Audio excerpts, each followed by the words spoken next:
ప్రస్తుతం big boss live లో family week నడుస్తున్న సంగతి తెలిసిందే. ఇందులో భాగంగానే ఒకవైపు ఫ్యామిలీ వీక్ నడుస్తూనే బిగ్ బాస్ హౌస్ లో ఉన్న కంటెస్టెంట్స్ ఎవరు రావాలి అనేది హౌస్ లోకి వాళ్ళకు వాళ్ళే నిర్ణయించుకుంటారు అంటూ బిగ్ ట్విస్ట్ పెట్టారనే చెప్పాలి. ఇందులో భాగంగా ప్రస్తుతం బిగ్ బాస్ లైవ్ లో ఒక టాస్క్ అనేది ఇచ్చారు. ఈ టాస్క్ రోప్ టాస్క్ అనే చెప్పాలి. హౌస్ లో ఉన్న కంటెస్టెంట్స్ అందరూ కూడా ఈ టాస్క్ లో పార్టిసిపేట్ చేస్తున్నారు.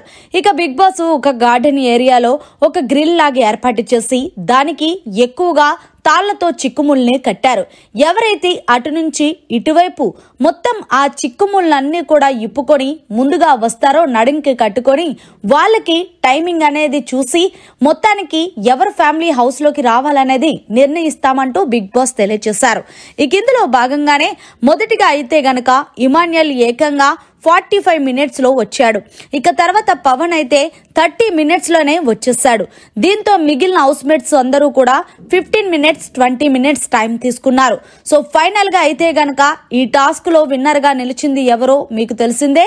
సో మరి వీళ్ళల్లో నుంచి ఒక్కొక్క టాస్క్ పెట్టి ఇటువైపు ఫ్యామిలీ మెంబర్స్ ని అటువైపు కెప్టెన్సీ కంటెండర్ ని ఎంపిక చేయడానికి బిగ్ బాస్ ఈ టాస్కులు పెడుతున్నారు.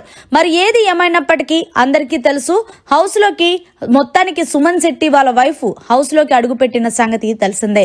మరిన్ని లేటెస్ట్ లైవ్ అప్డేట్స్ కోసం చూస్తూనే ఉండండి మీడియా కార్నర్.